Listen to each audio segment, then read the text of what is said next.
সাম্প্রতিক সময়ে দেশে যে নারী ও শিশু ধর্ষণের যে ঘটনা ঘটেছে তারই প্রতিবাদে এখন আন্দোলন মুখর হয়েছে ঢাকা বিশ্ববিদ্যালয়ের শিক্ষার্থীরা।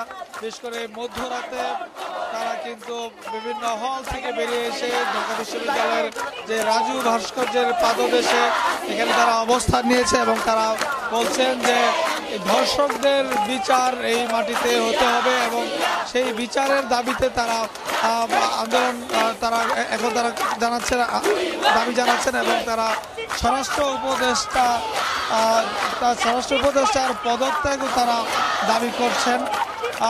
আমরা দেখেছি আজকে সারাদিনই কিন্তু বিভিন্ন কর্মসূচি নিয়ে মুখর ছিল ঢাকা বিশ্ববিদ্যালয়ের শিক্ষার্থীরা। বিভিন্ন সংগঠনের ব্যানারে তারা এসে আন্দোলন করে এবং অব্যাহত যে খুন ধর্ষণ এবং আইনশৃঙ্খলার যে অবনতি হচ্ছে সেই অবনতির প্রতিবাদে তারা বিক্ষোভ মিছিল করে। বিশেষ করে বিকেল থেকে এই কর্মসূচি থাকে এবং সন্ধ্যার পরে উত্তাল থাকে। মাঝখানে কিছুটা সময় রাতে শান্ত থাকলেও কিন্তু আমরা আবার এখন দেখছি যে রাত 1টার দিকে আবারও যে বিভিন্ন বিশ্ববিদ্যালয়ের হল থেকে শিক্ষার্থীরা দলে দলে মিছিল নিয়ে বেরিয়ে আসে এবং তারা এখানে এসে রাজু ভাস্কর্যের পাদদেশে তারা অবস্থান নিয়ে বিভিন্ন স্লোগান দিচ্ছে।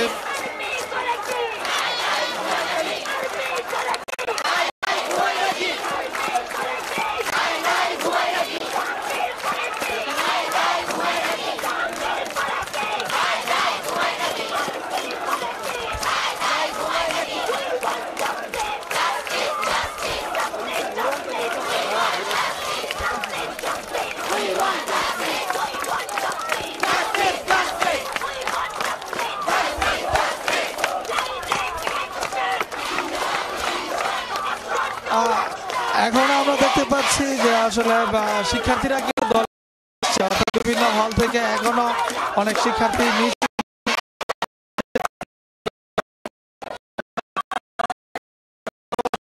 আন্দোলনরত একজন ঢাকা বিশ্ববিদ্যালয়ের শিক্ষার্থীর সঙ্গে আপনারা এই মধ্যরাতে কি কর্মসূচি আমরা দিনেও দেখেছি আপনারা কর্মসূচি পালন করেছেন ধর্ষণের বিরুদ্ধে।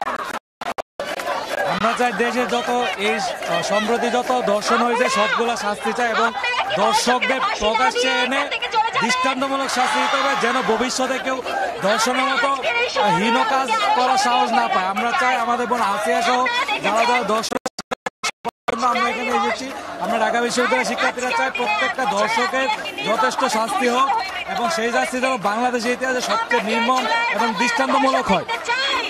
এই দাবি আসলে সবাই সবসময় করে থাকে, কিন্তু এই মধ্যরাতে আপনাদের অবস্থান নেওয়ার কারণটা কি? মধ্যরাতে অবস্থান নেওয়ার কারণ সরকার এখনো ঘুম থেকে ওঠেনি। সরকার এই ব্যাপারে দৃষ্টিগোচর করছে এবং সরকার এই ব্যাপারে কোনো কর্ণপাত করছে না। আমরা চাই যে আমাদের বোন আসিয়ার সাথে যাওয়া হয়েছে এবং আজকে আরেকটা ধর্ষণের ঘটনা হয়েছে যেটা 1 বছরের একটা বাচ্চা মেয়ের সাথে হয়েছে এবং প্রত্যেকটা ধর্ষণের বিরুদ্ধে রাষ্ট্র থেকে কঠোর ব্যবস্থা গ্রহণ করতে হবে, না হলে আমাদের আন্দোলন থামবে না। আমরা আন্দোলন চালিয়ে যাবো ইনশাল্লাহ। ধন্যবাদ। প্রিয় দর্শক, আমরা কিন্তু প্রত্যেকটি শিক্ষার্থীদের সঙ্গে যাদের সঙ্গে কথা বলছি তারাও কিন্তু বলছে এই যে অব্যাহত যে খুন ধর্ষণের ঘটনা ঘটছে আসলে তার দৃষ্টান্তমূলক শাস্তি না হওয়ার কারণে এই ধরনের ঘটনা বারবার পুনরাবৃত্তি ঘটছে এবং রাষ্ট্রের তরফে এখানে কোনো অবহেলা রয়েছে কিনা, কারণ এখনো কিন্তু যে আসিয়ার কথা বলা হচ্ছে তার ধর্ষকদেরকে যে শাস্তির আওতায় আনা হয়নি, তারা দৃষ্টান্তমূলক শাস্তির দাবি জানাচ্ছেন। আমরা আরো কয়েকজন শিক্ষার্থীর সঙ্গে কথা বলার চেষ্টা করব। এখানে অন্য কয়েকজন নারী শিক্ষার্থী রয়েছে, আপনারা আসলে কি দাবি করছেন? আমরা এখানে এসেছি আসিয়া যে গত পরশু থেকে আমরা আসিয়ার যে খবরটা পাচ্ছি এটা যাতে আমরা সুষ্ঠু বিচার পাই, ধর্ষককে জানি গ্রেফতার করে এবং তাকে যাতে সর্বোচ্চ শাস্তি দেওয়া হয়, আমরা এই দাবিতে আসছি। হ্যাঁ, এবং আমরা চাই সর্বোচ্চ শাস্তি হোক এবং যদি পারে সর্বসম্মুখে যাতে তার শাস্তি দেওয়া হোক, যাতে এইরকম দুর্ঘটনা আর না ঘটে ভবিষ্যতে। রাষ্ট্রের ব্যর্থতা বলতে এই পর্যন্ত অনেক ঘটনা এরকম ঘটছে, কিন্তু এখন পর্যন্ত আমরা কোনো পদক্ষেপ নিতে দেখিনি কাউকে। তো আমার কাছে মনে হয় অবশ্যই রাষ্ট্রের একটু হলে ব্যর্থতা আছে এখানে। আচ্ছা, আপনার কাছে আপনারা স্বরাষ্ট্র উপদেষ্টার পদত্যাগ আপনারা চাইছেন কেন? আমরা চাচ্ছি যে দ্রুততম এটার বিচার হোক এবং বিশেষ ট্রাইব্যুনাল গঠন করা হোক এবং এটা শাস্তি খুবই দ্রুত এটা শাস্তি করা হোক।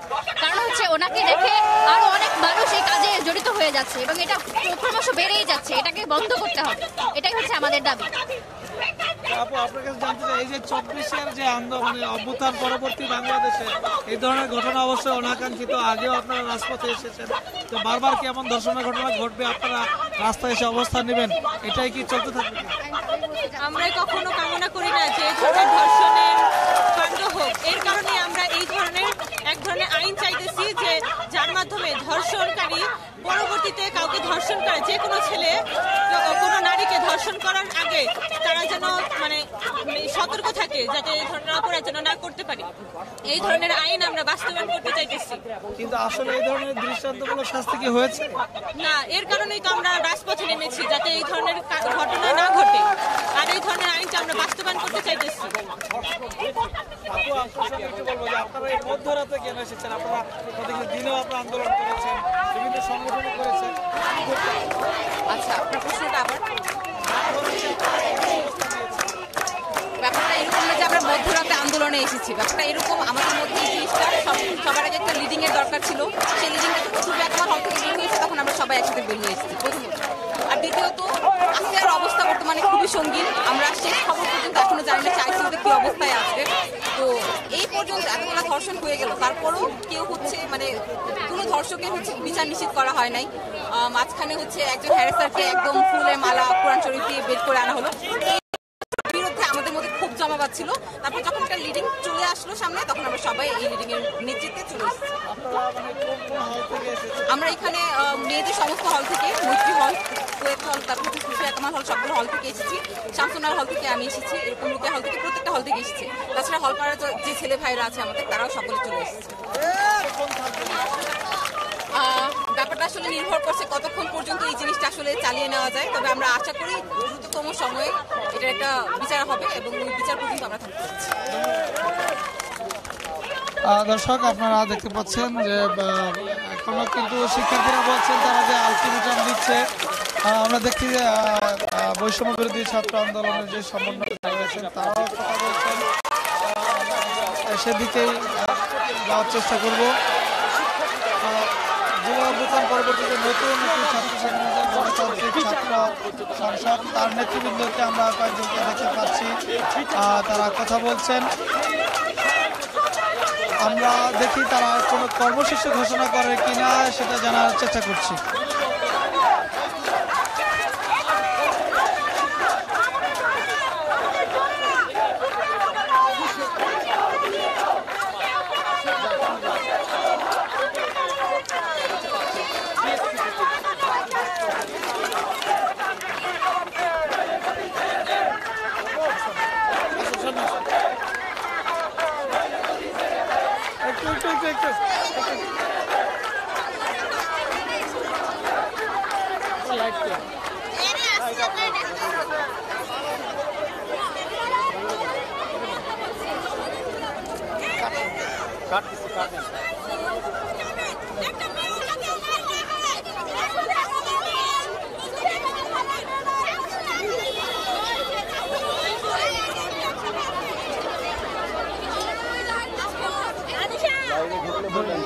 ধরে রাখেন।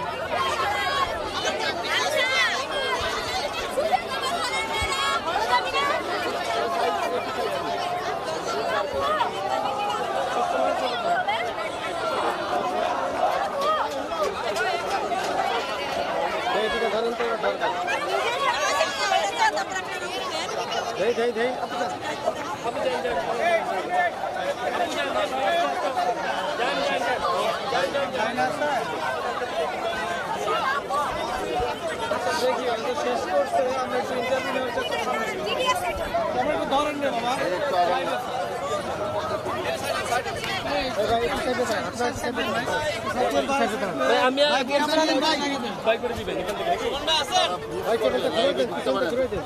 হ্যালো ভাইয়া,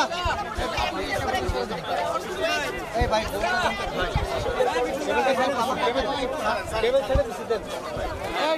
সুজন ভাই, হ্যাঁ হ্যাঁ ভাই, ভাই বোমটা ধরেন ভাই,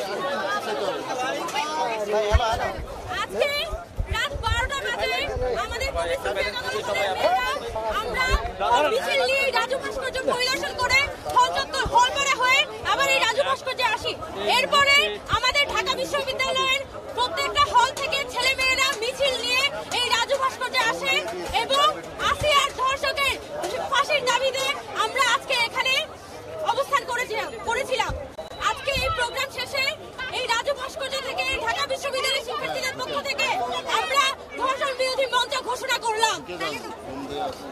আগামীকালকে সন্ধ্যা 7:30টায় আসিয়ার ধর্ষকদের ফাঁসির দাবিতে এবং বিশেষ ট্রাইব্যুনাল গঠন করে প্রত্যেকটা ধর্ষণের বিচারের দাবিতে আমরা পুনরায় মশাল মিছিল করব এই রাজু ভাস্কর্য থেকে।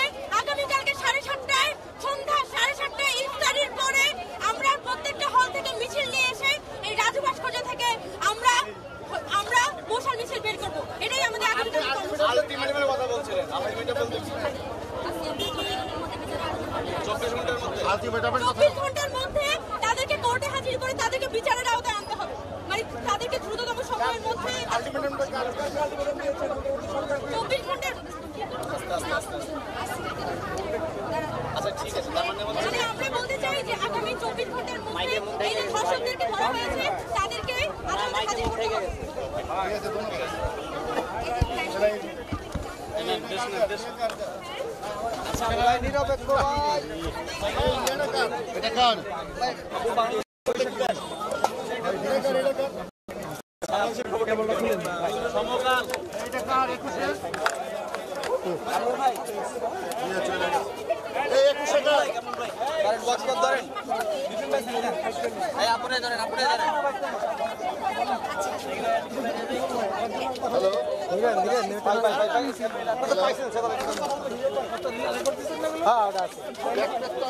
অন যে করছে আর তো অফ করি নাই, অনই আছে।